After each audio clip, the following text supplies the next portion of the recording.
In this video, I'm gonna talk about 3 reasons why I kept my last name when I got married.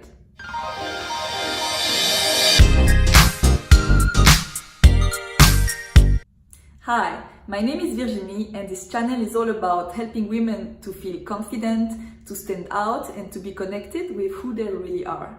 So let me start by saying that my husband and I got married 3.5 years ago and that we are still madly in love after 9 years together. But that doesn't change the fact that when he proposed, of course I was super excited, but that the first thing that came to my mind was, oh, how do I tell him that I'm gonna keep my last name? It really happened in my head in matters of minutes, I think, this thought, and the next day I told him. And now I'm gonna tell you the 3 reasons why. So the first reason is statistics. I think about 50% of couples who get married end up divorcing. So even though I was and I'm still madly in love with my husband, I was like, I don't want to jinx it by taking his name, and if we get a divorce, then everyone is gonna know that I got divorced because I would change my name back. But the man, he gets to keep the privacy and he gets to keep it discreet because he doesn't have to change his name. And I thought this is ridiculous. So the second reason is identity. I really don't know who is this woman that would be called Virginie and my husband's last name. I really have no clue who is this woman. What does she stand for? What are her values and what does it mean?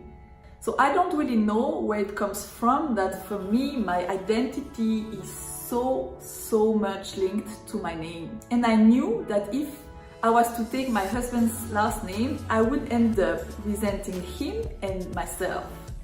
The third reason why I didn't want to take my husband's name is that I felt if I take his name, every time we have a discussion where we don't have the same opinion, I felt like I would be submitted to him.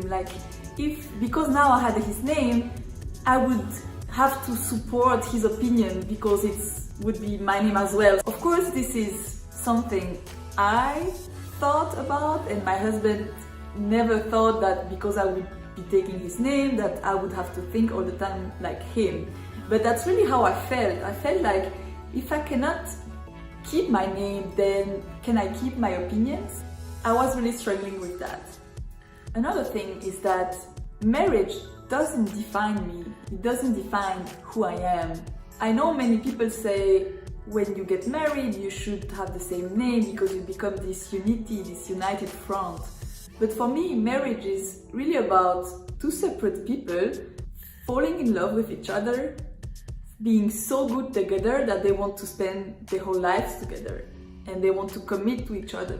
For me, it's like 2 separate entities, like holding hands and going through life, but it's not like they are merging. Of course, you are having a lot of influence on each other and you are growing together, but in the end, you remain your own person. You have your own passport, so you are one person. So if you fall in love with this independent person, why would you want to change this person into something she doesn't identify with and doesn't feel right? Most women I've talked with who want to change their name, the main point for them is whenever they have kids, they want everyone to have the same family name. So for me, it was always more important that I get to keep my own identity and my own name than to pass it on to my children. Because I see my future children as independent individuals. They are their own person. So for me, it's less disturbing to think that they may have another last name than me, than that someone has to go through this process of changing their name. For me, it would make much more sense that parents keep their own name, but that children get a new one, like a merger of their parents' last name. So now you know my 3 main reasons for why I decided to keep my last name when I got married. I hope that if you are in the position of thinking about what you should do, that this video can help you. I know it's a hard process because you are having very tough conversations with yourself, with your family, with your future husbands, and you may feel pressure, or I'm pretty sure you do, to do something or the other, and in the end you have to listen to yourself because you already have the answer. Thanks for watching. If you liked my video, don't forget to give me a thumbs up, and if you want to see more, subscribe the button below.